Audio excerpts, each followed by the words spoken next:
So, here's a thought. Yu-Gi-Oh! Duel Links is kind of in a mess right now. It's a game that I've been playing for a little bit over a year. In fact, since its original launch on mobile. So, whenever I do have a little rant video about it, I feel as if I know at least a little bit about it. I used to play the TCG way back in the day, back when it was popular. It was never even popular at its height. Trading card games have always been a nerdy little niche. But Duel Links is in a good place. Like, let's not be all drama and YouTube clickbait about it. It's not horrible. It's not in a super bad place. They've dropped the ball continuously for about 2 months, but they've been relatively good throughout the entire year. So, in this video, I'm just going to outline the things that I find wrong about Yu-Gi-Oh! Duel Links, so you can get a little bit of perspective on my opinions of it when I talk about it in future videos, whenever I make deck profiles, what I consider good, bad, etc.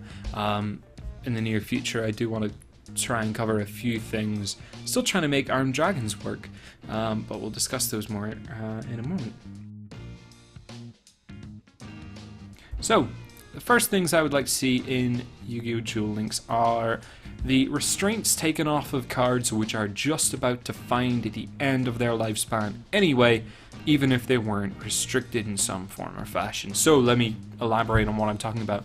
I would like to see released into the game support for the Amazon S's, Harpies cards, and then possibly Necro Valley.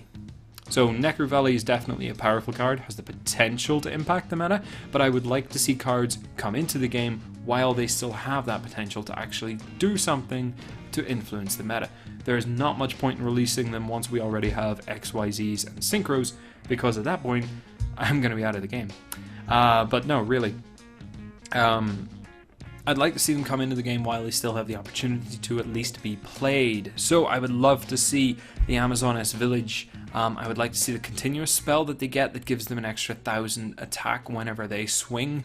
I would like to see the Harpies Hunting Ground released at least one more copy of it. You could do it as a bingo event, for goodness sake, if you just wanted to release one more copy into the wild to test out its effect. Same thing could go for Necro Valley. You don't have to release all three at once. That's the beauty of a digital game. You have ways of releasing gifts like this.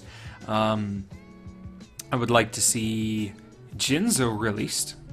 The game is decidedly a back row heavy and ruled by spell and mostly by trap cards. I would like to see something like Jinzo be brought into the game to help balance that.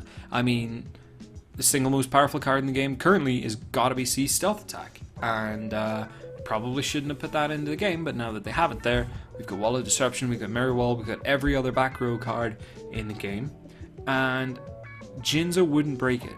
Jinzo's not going to overrun the meta. We've had 2 events with Esperoba where they shied away from actually releasing Jinzo, but everybody runs Super Rush Headlong and Enemy Controller anyway in their decks, so why be afraid of Jinzo? You can swap it into defense, easily run over it. You've got all of the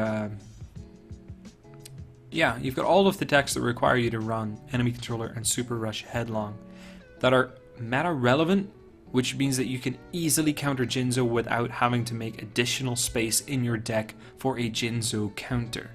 I mean, you're always going to be running Enemy Controller and Super Rush Headlong anyway, because Super Rush helps you deal with C Stealth Attack as well as Hazies, as well as literally everything else. And Enemy Controller, same thing. You can Econ Take against almost any deck, and because you've got 4,000 life points, an Econ Take with any other monster, 2 monsters swinging in against 4,000 life points, probably going to get your 1-turn kill. So it's not like the Jinzo counters are some sort of weird niche that you would then have to centralize the meta around. So yeah, I'd say unleash Jinzo. Unleash Obelisk, because it would be nice to play the bloody Egyptian god cards before they're completely useless. Jinzo will be useful on arrival, sure. Obelisk might still be useful because it cannot be targeted, but Slifer was dead and only had a chance because it was abusing the bamboo card system, which shouldn't have been in the game. Ra was dead in arrival. because they waited over a year after the release of the game in order to put Ran. So I would like to see these sort of iconic cards actually be played. Let me think, what else? Yeah, Necro Valley, Harpies, Amazon S, Obelisk brought back in to finish out the Egyptian god cards. Then, the big one that I would like to see fixed before the game dies, because that's inevitable. I'd like to see an actual monetization strategy which is customer friendly. No more of this loot box bullshit. This is not customer friendly by any means, and those of you who are going to be in the typing in comments, or that I've seen on the subreddit and so on other places, saying, well, they're a business, they have to make money.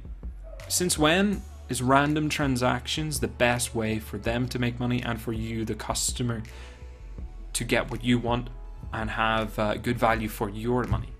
I mean, why can't they release packs digitally, have 3 copies, a full play set of every card, and you buy it for a flat rate?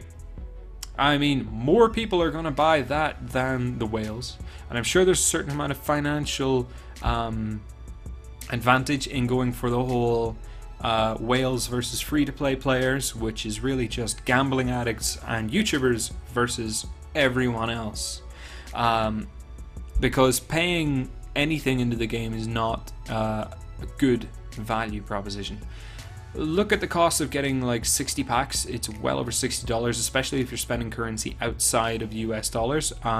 Euros, and down here in Brazil it's extortionately more expensive, and it's already bloody bad for non-existent digital cards with no trade-in value and no crafting value.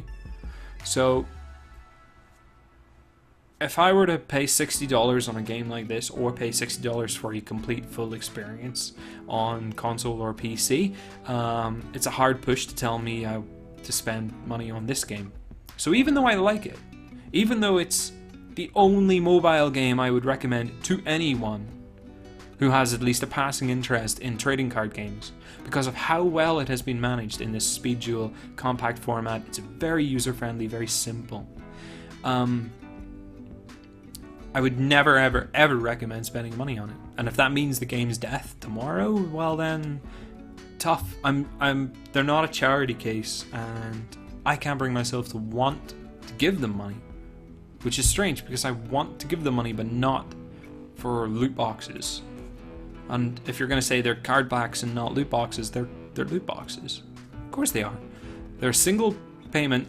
You put your money in, and you pull the lever and you get a random result from a giant box, and if your argument is that it's coming from the box, that's just a finite loot table that you still have to go through 3 times, because they've made sure to limit the ultra rares to one of each ultra rare and 2 of the super rares. So if you actually want to play set of something, you've got to go through that box 3 times, and God help you if you're a free to play player, because a full box is 10,000 gems and you're only allowed to store 9,999 gems on the top of your account. And I know from experience, because I tried to get 3 volcanic rockets and I actually managed it, but not before realizing just how absolutely ridiculous the price of cards are. So again, completely free to play here, but if they actually wanted some of my money, which I wouldn't mind giving them, I have Yu-Gi-Oh! Trading cards in physical form, so I'm prepared to spend money on the game that I enjoy. It's just that you have to be taking the piss if you think I'm going to spend hundreds of dollars on non-existent trading cards, which they are going to power creep a month or 2 from now when the sales slow down. I mean, that's something that people need to realize.